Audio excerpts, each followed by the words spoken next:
পাগলি মা বড় রে বাবা, মায়ের গুণের সীমা নাই।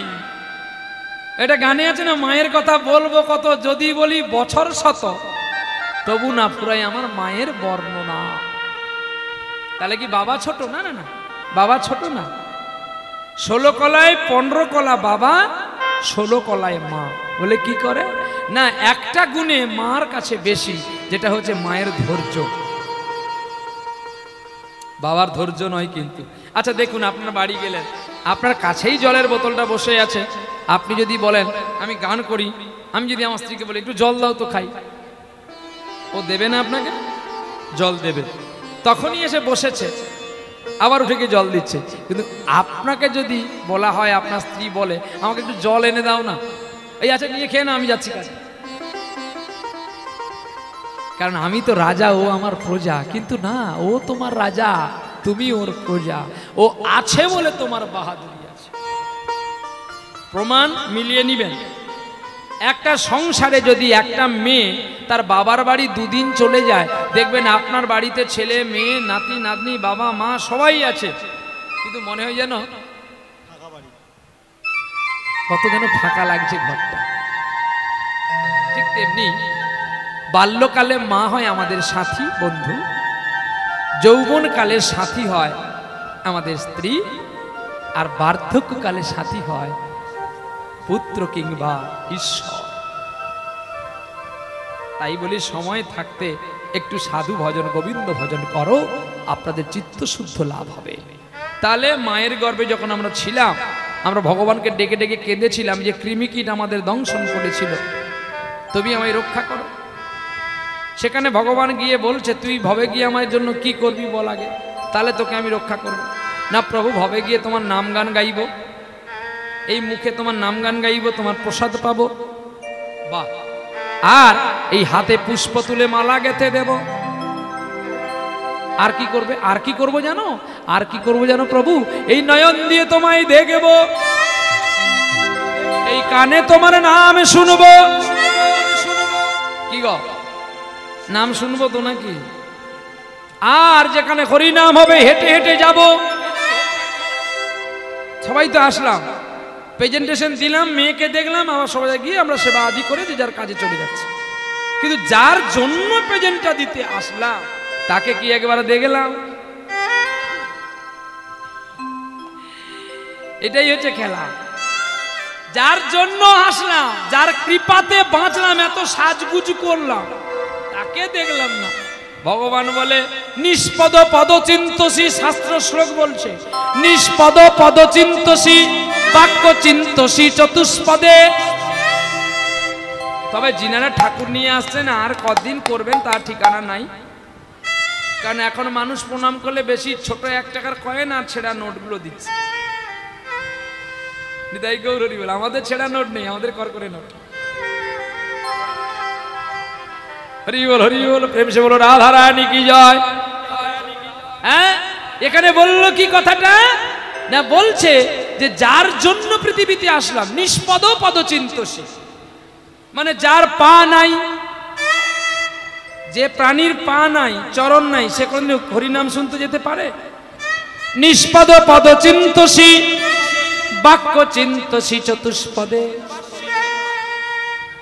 বাক্য চিন্তসী চতুষ্পদে বলতে মানে যার 4টি পায়ে আছে, গরু কুকুর ছাগল বিড়াল কুকুর ইত্যাদি ইত্যাদি, তারা তাদের 4টা পায়ে আছে, তাদের মুখ আছে, কিন্তু তারা বাক্য চিন্তন করতে পারে না। কি গো বাবা, কুকুর ঘেউ ঘেউ করে, ন্যাচ নাড়া দেয়, তার অনুভূতি চেতনা থেকে মানুষকে বুঝতে যে কি বলতে চাইছে। তার মধ্যে হয়তো ভুল হতেও পারে, ঠিক হতো নাকি ভুল বললাম?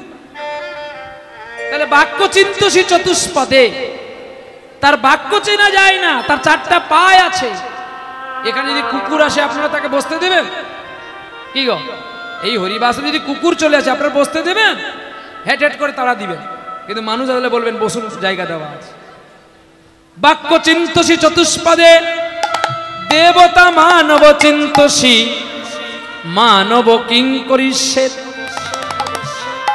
অর্থাৎ দেবতাগণ যারা স্বর্গে বসে আছে, ইন্দ্র, বরুণ, কুবের, এরা যে বসে বসে ডিউটি করছে, ভগবানের ডিউটি পালন করছে, এরা বলছে প্রভু গো আমি একবার মরতে যাব, মানব রূপ নেব।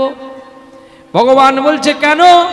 না প্রভু এই দেবতা মণ্ডলীতে আমাদের রেখে তোমার সারা কাজ সারতে সারতে তোমার আর ভজন ক্রিয়া হলো না, তাই আমরা মানব জন্মে যদি একবার যাই 12 ঘন্টার মধ্যে 24 ঘন্টার মধ্যে একবার তোমায় ডাকার সুযোগ পাবো। কি বাবা? হ্যাঁ, তাহলে এই ডাকবো বলে মানুষ হলাম, আর প্রেজেন্টেশন দিলাম আর গেলাম। কীর্তন শুনতে হবে কথা নাই, একবার ভগবানকে প্রণামটা করুন। যার প্রসাদ খেতে আসলেন, যার প্রসাদ নিতে আসলেন, তাকে একবার জিজ্ঞাসা করেছেন যে তোমার সেবা আদি হয়েছে তো, তুমি ভালো আছো তো? ঈশ্বর বলে না যে আমাকে পয়সা দিয়ে প্রণাম কর, ঈশ্বর বলে আমার কাছে সমর্পণ কর, মানে তোর যে পাপ করেছিস এগুলো সমর্পণ কর। কে পাপ করেনি বিশ্বে বলতে পারবে? হ্যাঁ, স্বয়ং মহাভারতে যুধিষ্ঠির মহারাজকেও একটা হলো পাপ করতে হয়েছিল।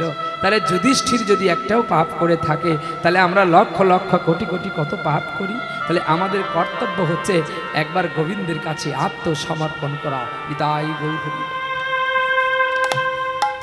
মুকুন্দ বিয়ে করে বাড়ি আসলো, আর বিয়ে করে বাড়ি আসার পরে কৃষ্ণ নামে হরি নাম বড়ই মধু, বড়ই মধু, কৃষ্ণ নামে হরি নাম বড়ই মধুর, বড়ই মধু।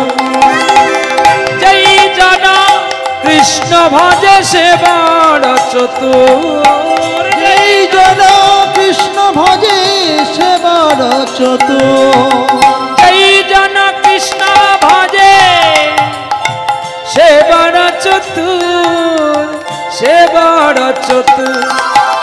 ডাকো তারে, ডাকো তারে, ডাকো তারে, ডাকো তারে, ডাকো তারে, ডাকো তারে, ডাকো তারে, ডাকো তারে, ওরে ডাকিলে বধূ আসিতে পারে, ডাকো তারে, ডাকো তারে, ওরে ডাকিলে গোবিন্দ আসিতে পারে।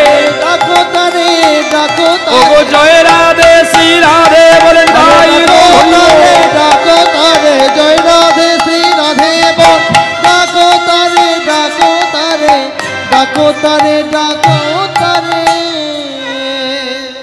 একবার ডাকো তারে ভক্তি করে, ডাকিলে তিনি আসিতে পারে, না ডাকলে তাকে তো পাওয়া যায় না। তাই আমার গৌর সুন্দর, আমার প্রাণে বধুয়া, এই বিশ্ব চরাচরের মাঝে মুকুন্দ বিবাহ করলেন, আর মুকুন্দ পিতার সেই কর্ম করে, কবিরাজি কাজ করে, প্রতিদিন মানুষকে ঔষধ দেয়, ভালো করে।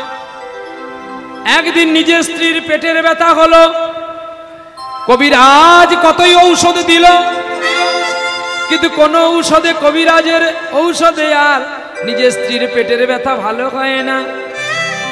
ছুটে চললেন নদিয়ায়, হায় আয় করি প্রভুর চরণে লুটিয়া পড়িলা, লুটিয়া পড়িলা, একই হলো, একই হলো কহিতে লাগিলা, কহিতে লাগিয়া, একই হলো, একই হলো বলে কহিতে লাগিলা। চরণ জড়িয়ে ধরে বলছে প্রভু গো, আমি সবাইকে ঔষধ দিলে সবার পেটের ব্যথা ভালো হয়ে যায়, তবে কেন আমার স্ত্রীর পেটের ব্যথা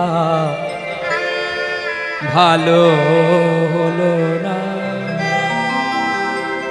হলো না, হলো না, হলো না, হলো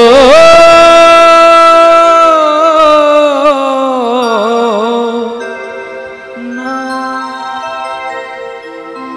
দয়াময়, দয়াময়, আমার ঔষধে সকল মানুষ ভালো হয়, কেন আমার স্ত্রীর পেটের ব্যথা ভালো হয় না। গৌরহরি তুমি একবার আমাকে বলো, একবার। শোনো কবিরাজ, তোমার স্ত্রীর পেটের ব্যথা কি করে ভালো হবে? তুমি যখন আমার কাছে এসেছিলে তোমার কোনো অহংকার ছিল না।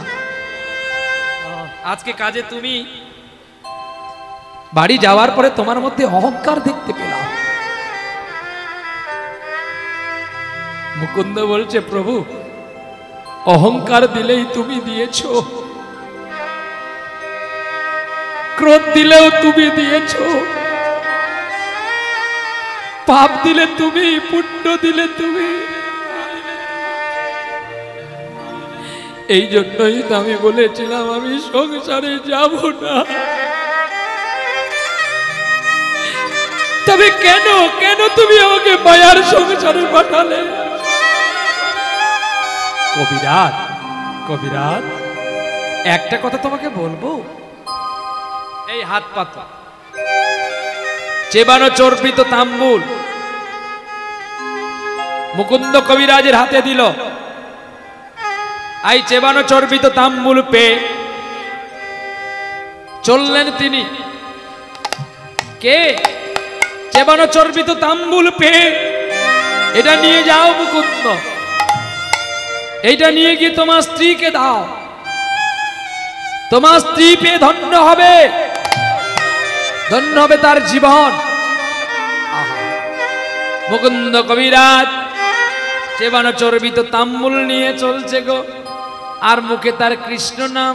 ভজ মন কৃষ্ণ, জপ মন কৃষ্ণ, লগাসি কৃষ্ণের নাম, লগাসি কৃষ্ণের নাম। ভজ মন কৃষ্ণ, জপ মন কৃষ্ণ, লগাসি কৃষ্ণের নাম, লগাসি কৃষ্ণের নাম।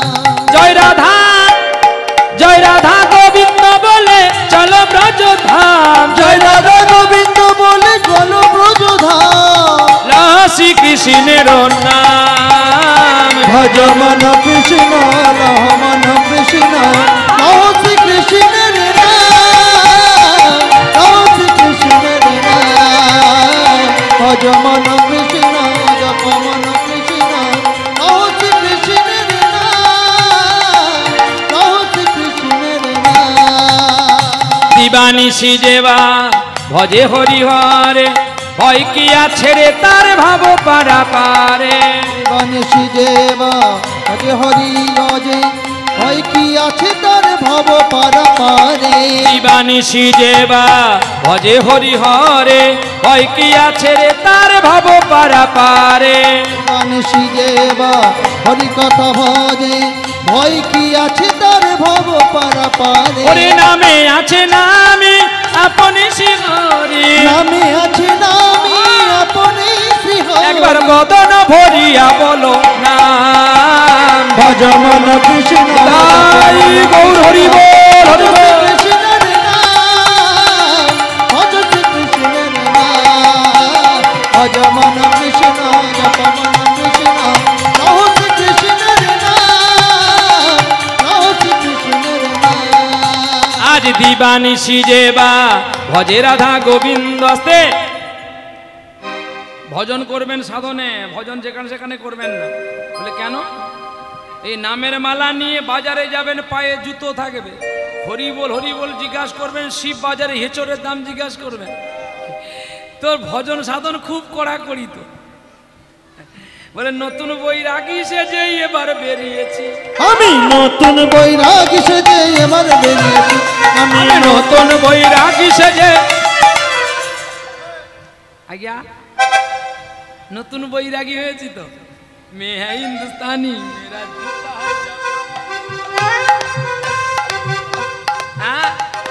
আচ্ছা কোন গুরুদেব বলেছেন? আমার জানা নাই, আপনাদের এখন করা গুরুদেব বললে বলতে পারে নামের মালা হাতে নিবি, পায়ে জুতো পরবি। গুরুদেব বলে এগুলো আপনাদেরকে, তাহলে আপনারা করেন কেন? গুরুদেব বলেছে অহরহ নাম জপ করো, যতনে গোপনে। গুরুদেব বলেনি পটল কিনতে যাবি জিজ্ঞাসা করবি ওই পটল কত করে রে। দেখবি 10 টাকা পটল ক কুইন্টাল নিবি? আমাদের নবদ্বীপে নরম পটল 10 টাকা। যাচ্ছি বুঝলি? তোরে ভগবানপুরে বুড়া পটল, পাকা পটল, পুরো পাকা। শালা শুধু সবজি সবুজ জঙ্গলে ডুবাচ্ছে আর পটল বিক্রি করে। কিনা পটল কত ভালো মাসি গো, পটল কাটতে গেলে বুঝতে পারবে পটল কত ভালো, ভেতরে সব হলুদ হয়ে গেল। আজ্ঞা এদিকে হরিনাম জিজ্ঞাসা করছে, নাম করছে আর পটল। এই টমেটো কত করে রে? এর আবার 40 টাকা। তার শাশুড়িকে নিয়ে 40 টাকা। ছেলে 20 টাকা টমেটো মারামারি। আমাদের নবদ্বীপে ঠেলা ঠেলি, নাও বাবু, বাবু ন। আর তোর এখানে আবার 40 টাকা হয়ে গেছে। হ্যাঁ, তো পাকা টমেটো হয়নি, কাঁচা টমেটো হয়। তুই বোধহয় জামাই ষষ্ঠী খাওয়ার পরে তোর মুখটা বোধহয় লালই হয়ে গেছে। নিতাই গো, নিতাই গো। ই এখন জিজ্ঞাসা করছে আর হরিনাম জপ করছে। আচ্ছা আপনারা বলুন তো ভগবান কোন জায়গায়? আমি বৈষ্ণবের বেটা গো বাবু, বৈষ্ণবের বেটা। আস্তে, আমি খাই কালো পাটা। আবার লুকিয়ে লুকিয়ে রেখেছি হাঁসের ডিম 6টা। বলে বাবা এগুলো কীর্তন হচ্ছে। কীর্তন তো হচ্ছে, ব্যাখ্যাটা তো শুনবি তারপরে বলবি তো। আমি পাঁঠা বলিনি কিন্তু পাটা। ইউটিউব চলছে, ভালো করে শুনতে হবে, বাংলা ভাষা। বৈষ্ণবের বেটা গই আমি, বৈষ্ণবের বেটা, খাই কালো পাটা। কালো পাকার কৃষ্ণের। কৃষ্ণ যদি কালো হয় তার চরণ কি আলো হবে? বলে চরণ আলো, কিন্তু পাপ চোখে দেখা যায় না বলে তাই বলি কালো। তাই বৈষ্ণবের বেটা, খাই কালো পাটা। আর যত্ন করে রেখেছি ঝোলায় হাঁসের ডিম 6টা। বলে হাঁসের ডিমটা কি? প্রত্যেকের কাছে আছে এখানে, যারা কীর্তন শুনতে এসছেন, যারা কীর্তন গাইছে, বা যারা ঠাকুরজি নিয়ে এসছেন, বা এখানে যারা প্রেজেন্টেশন দিতে এসছেন, সকলের মধ্যে 6টা করে ডিম আছে। বলে 6টা করে ডিম আছে? হ্যাঁ। কার নেই বলুন? কার মধ্যে কাম নেই, ক্রোধ নেই, লোভ নেই, মদ নেই, মোহ নেই, মাশ্চর্য নেই? কার মধ্যে নেই? প্রত্যেকে চাইবে আমি একটু ভালো হয়ে থাকি, আমি একটু ভালো করে সেজে গুজিয়ে যাই। হ্যাঁ, তাহলে প্রত্যেকের মধ্যে মান সম্মান নিয়ে আসে। তাহলে ষড়রিপু প্রত্যেকের মধ্যেই আছে। হ্যাঁ, এটা তো বলা ভুল নয়। তাহলে এবার বুঝতে পারলেন, তারপরে সমালোচনা করবেন। আগে ভাবুন, শুনুন, তারপরে বলবেন। নিতাই গৌর হরি বল। জল খাবো।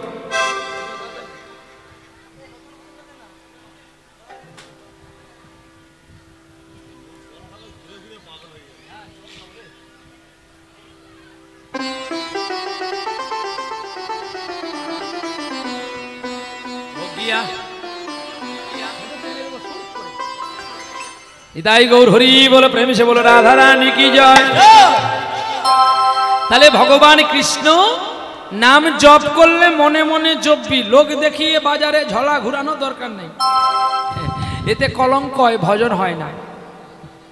আচ্ছা ছোট্ট কথা, আমি যদি কোনো মেয়ের সঙ্গে প্রেম করি, তার মোবাইল নাম্বারটা কি আমি পাড়ার লোককে দেব?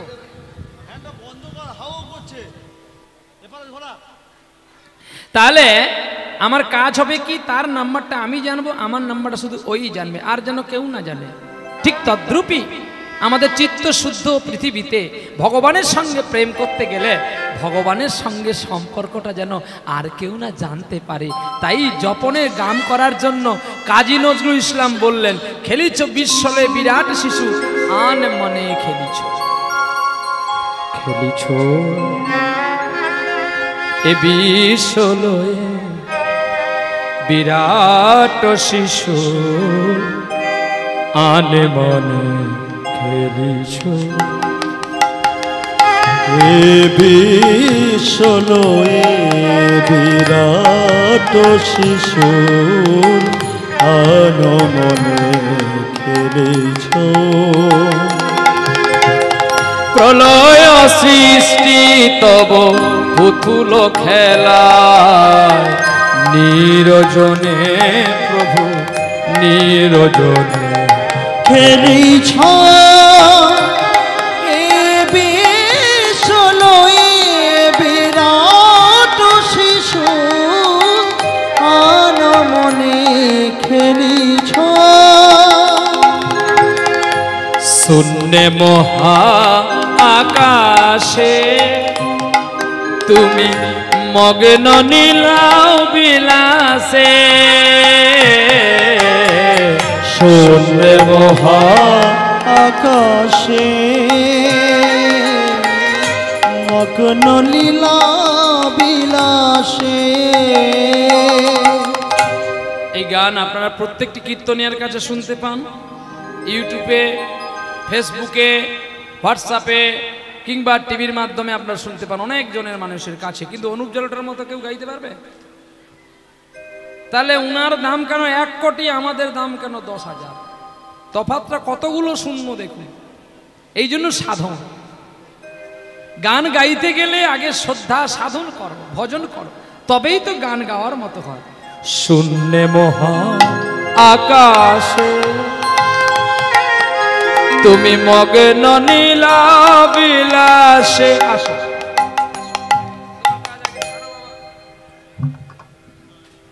গুরুদেবের গানে মুগ্ধ হইয়া রামপদ বাগ এই 20টি টাকা, তিনি তো গানের অবদান দিতে পারবেন না গুরু, তাই সামান্য কিঞ্চিত তিনি যতটা পেরেছেন আমি বলবো গুরুদেবকে একটু তাকে আশীর্বাদ করুন, গ্রহণ করুন, এই বলে আমি অনুরোধ করব সবাইকে। আর 200 টাকা এই গানে মুগ্ধ হইয়া গুরুদেবকে দান করেছেন সৌমেন সামন্ত, আপনি আশীর্বাদ করুন। আমি চাইবো দর্শক যারা আছে আপনারা যদি বলেন বৈশাখ মাসে গাজনে আমরা প্রভুকে নিয়ে আসবো, যদি আপনারা অনুমতি দেন।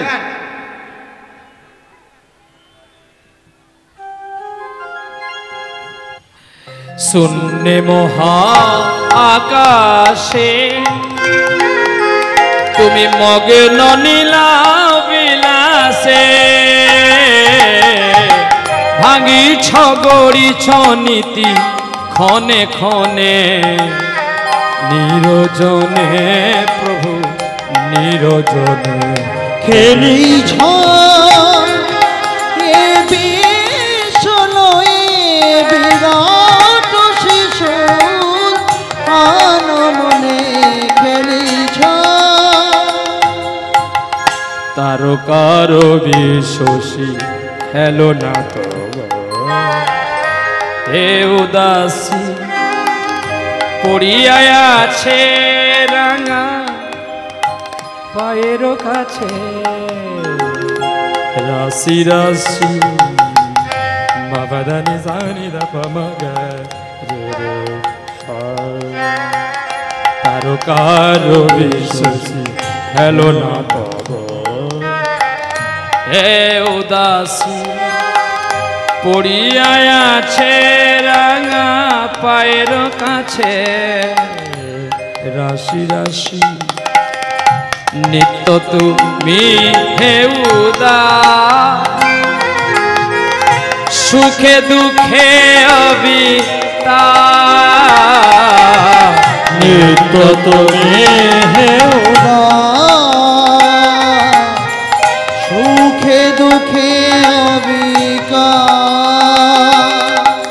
ভাঙিছ গড়িছ নীতি আপন মনে, নিরজনে প্রভু নিরজনে খেলিছ এ বিশ্বলয়ে বিরাট শিশুর আনমনে, খেলিছ এ বিশ্বলয়ে বিরাট শিশুর আনমনে খেলিছ। বিরাট শিশু আনমনে খেলা করছে। শিশু কখনো বিরাট হয়? এই গানটি লিখেছিলেন একজন পরম মুসলিম, যার নাম কাজী নজরুল ইসলাম। কয়েকদিন আগে আমার একটা কথাকে নিয়ে খুব ভাইরাল হয়েছিল, আপনারা জানেন কিনা জানি না। বলছে মুসলমান নাকি গোমাংস খায়, ওদের সঙ্গে কথা বলা আমাদের অপরাধ। তাহলে মুসলমান গোমাংস খেলে যদি ওদের পাপ হয়, অপরাধ হয়, তাহলে আমরা যে গরুগুলো বিক্রি করছি এতে কি আমাদের পাপ হয় না? কি কাউকে দোষ দেওয়ার আগে নিজের চলনটা আগে ঠিক করো, যে আমি কাউকে দোষ দিতে যাব, আমি ভালো আছি তো? যদি আমার চলার পথটা সঠিক না হয়, তাহলে আমি লোকের দোষগুণ ধরতে যাব কেন? তোর মুসলিমও যেমন খারাপ, তোর হিন্দুও তেমন খারাপ। ছোটবেলা থেকে একটা গরু গোমাতাকে নিয়ে এসে পোষণ করে তাকে বড় করলি, তার দুধ খেলি, আর বুড়ো বয়সে কোরবানি তাকে বিক্রি করে দিলি, দোষ তোর হলো না, ও মেরে খেলো বলে তার দোষ হয়ে গেল। যে চুরি করে সে যেমন পাপী, যে চুরি দেখে সেও তেমন পাপী, যদি প্রতিবাদ না করে। কি গো, ওরা গোমাংস খায়, অপরাধ হয়ে যায়। তোমরা কদিন আগে কি খেলে জামাই ষষ্ঠীতে? হ্যাঁ, জামাই ষষ্ঠীর আগের দিনে আমার প্রোগ্রাম ছিল ফলতা থেকে গান শেষ করে যাচ্ছি মুর্শিদাবাদে। রাত্রি তখন 2টো, এক একটা ছাগলের দোকানে লাইন পড়েছে 400 জন করে। তাহলে তোরা জামাই ষষ্ঠী গেছিস না ছাগল ষষ্ঠী করতে গেছিস? তোদের লজ্জা করে না? তোরা নাকি শাস্ত্র সনাতন ধর্মের মানুষ, তোদের ঘরে ঘরে নাকি গৌরাঙ্গ আছে। আমি সনাতনের মানুষ বলে যে আমি কারণ নিন্দা করছি না, এটা সত্য কথাটা তুলে দিয়ে যাচ্ছে। জামাই ষষ্ঠী কে করেছিল? শিব ঠাকুর করেছিল। দুর্গার জামাই শিবকে বরণ করেছিল কে? উমা কার স্ত্রী? হ্যাঁ, দক্ষ রাজার স্ত্রী। হ্যাঁ, মেনকা মাথায় দিল ঘুমটা, আর উমা তার কন্যা। তাহলে উমা আর শিব আসলো কোথায়? দক্ষ রাজার ঘরে। আর আনন্দ করে ষষ্ঠী উপার্জন পুজো করে পালন করেছিল। সেদিন কি ছাগল মারা হয়নি? ওগুলো হয়তো চাল ছিল না তখন। ওই জন্য তো মানুষ তাড়াতাড়ি নরকের পথে যাচ্ছে। জামাই ষষ্ঠী এখন হচ্ছে না, এখন ছাগল ষষ্ঠী, মুরগি ষষ্ঠী, মাছের ষষ্ঠী, মদের ষষ্ঠী। হ্যাঁ, আসল জিনিস সব উঠে গেছে, কোনো কিছু নাই। প্রণাম করে না শাশুড়ি মাকে। ওই যে 24 পরগনা একটা গাজন দেখেছিলাম, শাশুড়ি মাকে হাই বলছে। এটাই তো এসেছে সেই যুগ। যত করবি তত মরবি, তা নালে 81টা কুণ্ড পূর্ণ হবে কি করে? হ্যাঁ, 3 যুগে 3 কুণ্ড হয়েছে পূরণ। কলির জন্য রেখে গেছে ভগবান 81টা কুণ্ড, এদেরই কারণ। এরা মজলিস করে গো, এরা কোনোদিন আসল তত্ত্বে যায় না। মজা করতে জানে, হানিমুন করতে জানে, কখনো ভক্তি দিয়ে প্রণাম করতে জানে না। আরে যে তার নিজের মাকে প্রণাম করে না, সে চাঁদা ঘেরে কেবলমাত্র কালী পূজা করার জন্য না, ও মদ খাওয়ার জন্য। মা কালী কি বলবে জানো? তোর পুজো থাক, আমি পালাই। বলে কেন? যেখানেই মা কালী সেখানেই বড় বড় বক্স। আচ্ছা, তোমাদের মা মারা গেলে এরপর থেকে বক্স বাজিয়ে শ্মশানে নিয়ে যাবে। আমি দেখি তো এই রোডে যখন যাই, কখনো কোনো পুজো হচ্ছে, পুলিশ চারদিকে লাইন দিয়ে দাঁড়িয়ে আছে, তাদের বক্স বাজানো হবে। রুগী মরে যায়, কিন্তু আমাদের দুম বন্ধ হবে। হ্যাঁ, তোমাদের মাইকা চলবে না বাজারে, তোমাদের দুম নাই আর গুম নাই, সব মুখে করবো রে। আমরা যেটা করছি সেটা শুধু তোমার ইকো দিয়ে দিচ্ছি, হ্যালো হ্যালো। তাই ভালো, এমন দুম করিস না এখানে ঠাকুর বিসর্জন করতে গিয়ে তোর মা ঘরে মরে পড়ে আছে। বলে আরে মা মরলে মা পাবো, বউ মরলে কি আর বউ পাবো? হ্যাঁ, এখন দেখবেন ছেলে মেয়ে উন্মাদ নৃত্য করে বক্সের সামনে। জগৎ কোন দিকে যাচ্ছে দেখছো? একবার ভেবে চিনতে নেবেন।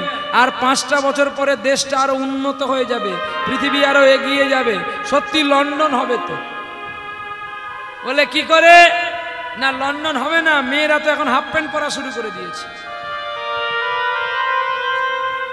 কে ছেলে কে মেয়ে বোঝা যায় না, শার্ট পরা শুরু করে দিয়েছে, শাড়ি ভুলে গেছে। আর ক বছর পরে যদি আপনাদের এলাকায় কোনো শাঁখা দোকানদার থাকে, তাকে বলবেন, আপনারা আজকে কীর্তন শুনে গিয়ে বলবেন যে প্রহ্লাদ বলেছে যদি বাঁচবি গুজরাট পালা, আর যদি মরবি পশ্চিমবাংলায় থাক। বলবে কেন? না গুজরাটে গেলে তবু এখনো সময় আছে, কোনো কোম্পানিতে ভর্তি হয়ে কোনো কোম্পানি তোকে চাকরি দেবে, আর দুদিন পরে শালা মরবি, তোর শাঁখা বিক্রি হবে না। বলে কেন? না এখন তো সব ফ্যাশন হয়েছে, কেউ তো আর শাঁখা পরে না। আর ঠাকুর মশাইদের বলছি তোরা পালা, বিয়ে কিন্তু আর হবে না। 250 টাকা হলেই সব বিয়ে শেষ, সব বিয়ে শেষ। রিচার্জ থাকলে বিয়ে শেষ। ঘটক ডাকতে হবে না, নাপিত ডাকতে হবে না, ব্রাহ্মণ ডাকতে হবে না, পাড়া ডাকতে হবে না, আলমারি কিনতে হবে না, ফ্রিজ কিনতে হবে না, সোনা কিনতে হবে না, শুধু ব্যালেন্স থাকলেই হয়ে গেল বিয়ে। মিলিয়ে নিবেন কথাগুলো, বাস্তবের সঙ্গে শাস্ত্র আছে কিনা।